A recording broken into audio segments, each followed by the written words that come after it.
부처님 당시에 있었던 일입니다. 그 부처님 당시에 위사카라는 부인이 있었어요. 이름이 위사카예요.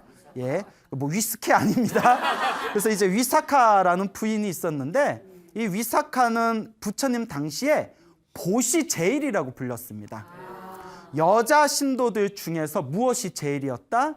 예, 보시하는데 제일이었다 해서 보시제일 위사카라고 불리웠는데요. 워낙 지혜롭고 덕망이 뛰어나서 수많은 사람들에게 존경을 받았다고 합니다.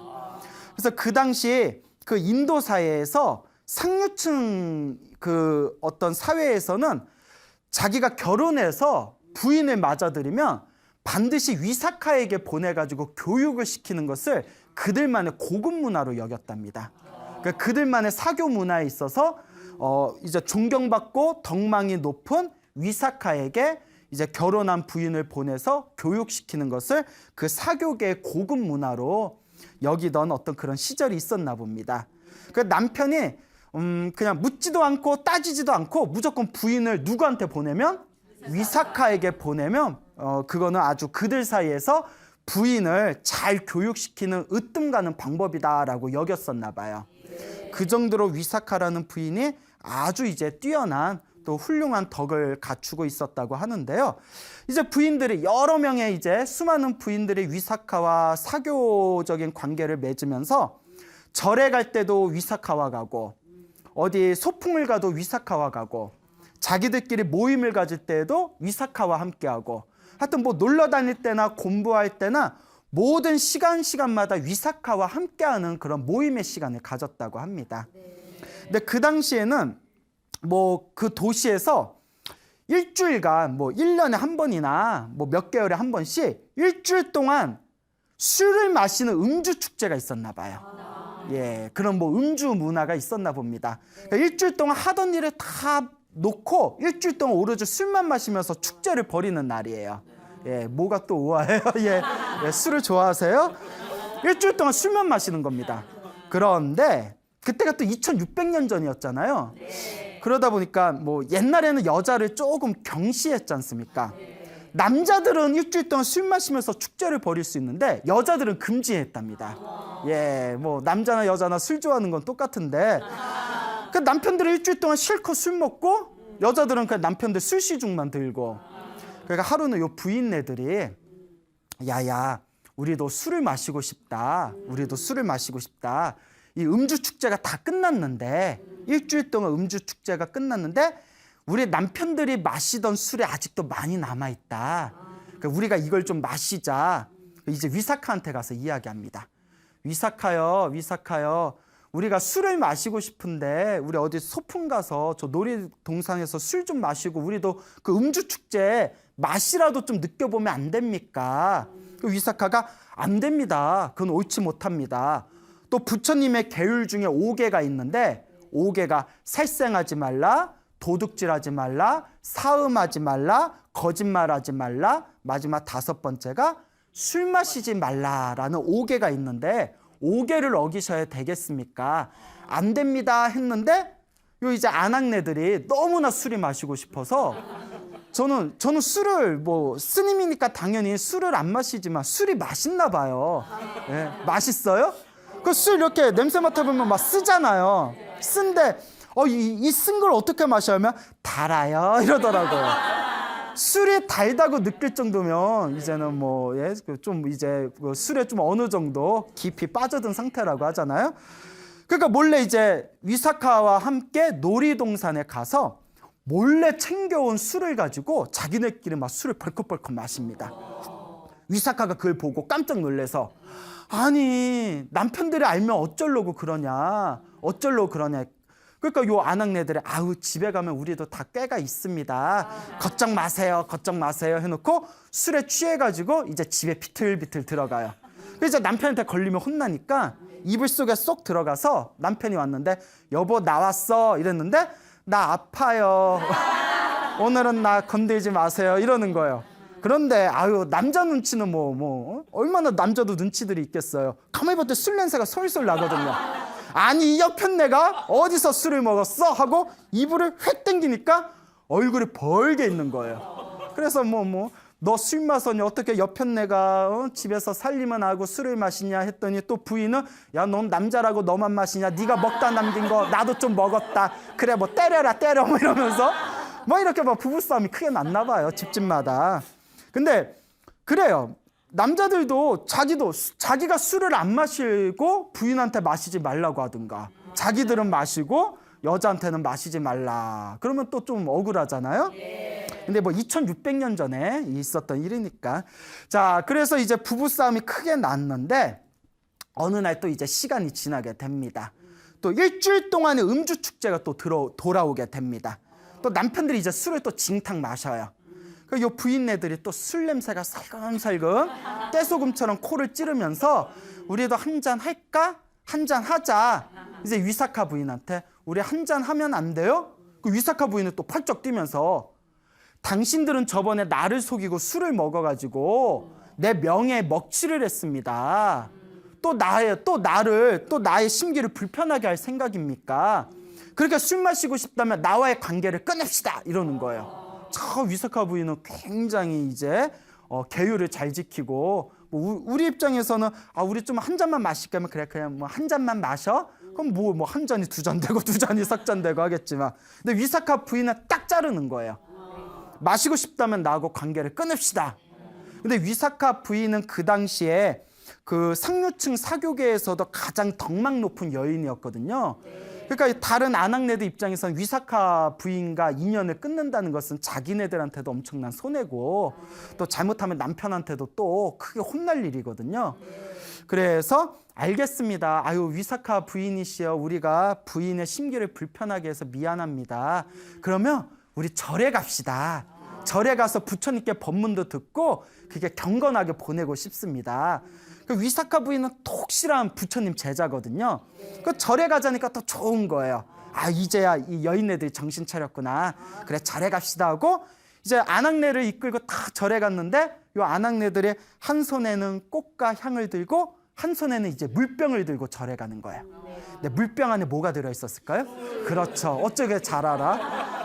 우리 그 우리 소풍이나 여행 같은 거 학창 시절에 여행 가면 꼭 이렇게 날라리 같은 학생들이 있잖아요. 뭐 생수통에다가 술 담그고 뭐 이렇게 가져가고 또 선생님은 아는데도 막질 않아요. 아는데도 막지 않다가 와가지고 가방 건사해서 이제 당신들 저녁에 먹어야 되니까 학생들 술을 다 미리 검사해서 못 가져게 하면 당신들 다들 아시죠? 얄미워. 우리 학교 선생님들도 가만히 보면 얄미워요. 뻔히 가져가는 거 뻔히 알면서 악 맞고 있다가 저녁에 꼭 검사해서 가져가서 그거 다 누가 마신다. 예, 선생님들이 잡수시고 했죠. 자, 그래서 물병에다가 이제 술을 담가가지고 이제 쫄랑쫄랑 따라가서 이제 부처님한테 법문 듣기 전에 몰래 자기네들끼리 모여가지고 물병에 담겨있는 무엇을 마셨을까요? 이제 술을 마시게 됩니다. 술을 이제 벌컥벌컥 마시게 돼요. 술을 이제 벌컥벌컥 마신 뒤에 다들 이제 취해버립니다. 취한 상태에서 이제 부처님 법문이 시작되었습니다. 강당에 모이세요 하니까 다들 술 냄새 팍팍 풍기면서 비틀비틀 아낙네들이 들어가는 거예요. 그 위사카 부인이 그거 보고 속이 부글부글 끓는 거예요. 에? 전년들이 이러면서. 그래서 다 이렇게 앉아있는데 이제 부처님이 이미 모셨는데 어떡해요. 부처님이 다 앉아서 법문을 하려고 하는데 이 아낙네들이 이제 술 기운이 막 올라오니까 취기가 막 올라오니까 막 노래 부르고 싶고 춤추고 싶고 막 그런 마음이 올라오는 거예요. 술 취하면 부처님이고 뭐가 안 보여요. 그때 마왕 있잖아요. 하늘나라 마왕의 딸인 마녀가 부처님의 법문을 들으러 온 아낙네들의 마음에 막 이제 술에 취해가지고 정신을 흐려져서 노래를 부르고 싶고 춤을 추고 싶어하는 그 마음을 다 꿰뚫어 봅니다. 아싸 내가 부처님 골탕 먹여야지 하는 마음이 들면서 그들 마음에 침투를 해가지고 심통령 마술을 불어서 여자들이 정신을 잃고 부처님이 법문하려고 딱 있는 법당에 다들 일어나서 덩실덩실 춤을 추고 노래를 막 꽥꽥 불렀대요. 부처님 앞에서. 개판이죠, 개판. 그렇죠. 부처님 법문하려고 딱 이러고 있는데 막 춤추고 노래 부르고 노세 젊어서 놀아 막 이러고. 그러니까 부처님이 딱 그 모습을 보시고 이 여인네들이 왜 이런가. 그러니까 마왕의 딸 마녀가 그들 마음에 침투해서 마술을 부렸다는 걸 딱 알아채립니다. 그때 부처님께서 요 부처님의 요 미간 있죠. 눈썹 사이의 미간을 우리 불교에서는 백호라고 부릅니다. 백호. 여기 하얀 털이 있었다고 해서 백호라고 해요. 백호에서 시커먼 어둠을 뿜어냅니다. 무엇을 뿜어냈다? 어둠. 시커먼 어둠을 확 뿜어내니까 사방이 칠흑같이 껌껌해진 거예요. 순간 여러분 눈앞에 등불 한 점 없이 시커먼, 갑자기 눈앞이 시커매지면 여러분 어떤 마음이 들겠어요? 막 공포감이 일어나잖아요. 순간 엄청난 공포감이 아낙네들 마음에서 확 일어나면서 술기운이 확 깨버렸답니다. 너무 무서워서 확 다 깨버리니까 그때서야 부처님이 다시 한번 눈앞에서 환한 그런 밝은 기운을 뿜어내서 그 칠흑 같은 어둠을 다 물리치고 아낙네의 그 주변에 환한 광명의 빛을 일으키십니다. 환한 광명의 빛을 일으키면서 그 술기운이 확 깨버린 아낙네들에게 다음과 같은 아주 유명한 말씀을 남깁니다. 그 아낙네들에게 뭐라고 말씀을 남기시냐? 세상이 불타고 있는데 그대 어찌하여 웃고 기뻐하는가? 세상이 어둠에 묻혀 있는데 그대 어찌하여 등불을 구하지 않는가? 불교에서는 우리 눈앞에 있는 세상이 활활 불타고 있대요.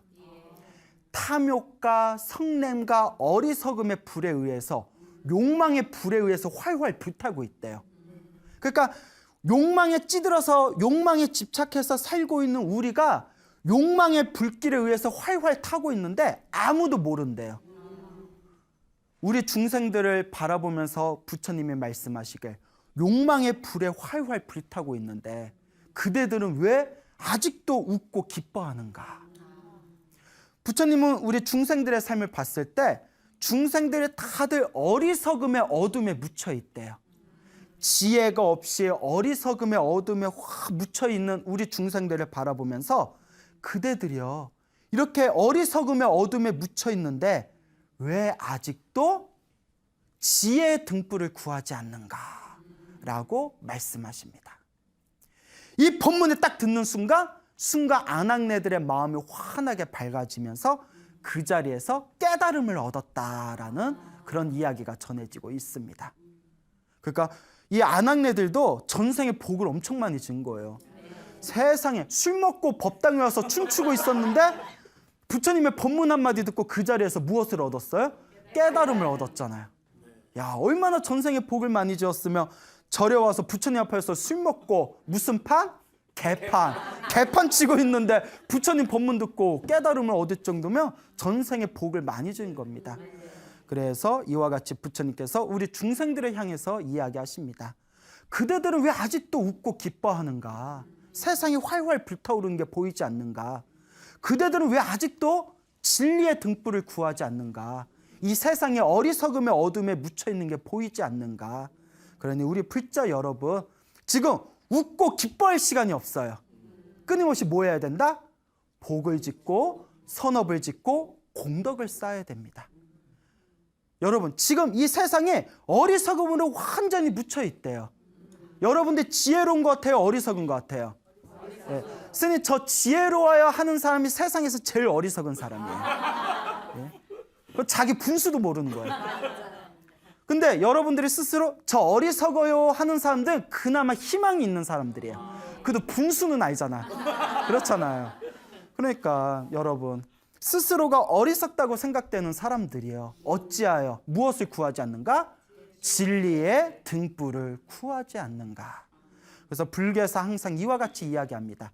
이번 생에 사람으로 태어나기 어렵고 이번 생에 부처님의 가르침을 만나기 어렵다. 그러니 이번 생에 사람으로 태어나고 이번 생에 소중한 부처님의 가르침을 만났으니 부디 이 진리의 등불인 부처님의 가르침에 의지하여 바르게 닦고 수행하고 공덕을 짓고 쌓아나가라라고 불교에서는 누누이 이야기하고 있습니다. 그러니 여러분, 이제 더 이상 딴짓하지 마시고 부처님의 가르침을 잘 닦아 나가시기 바랍니다. 알겠죠? 네.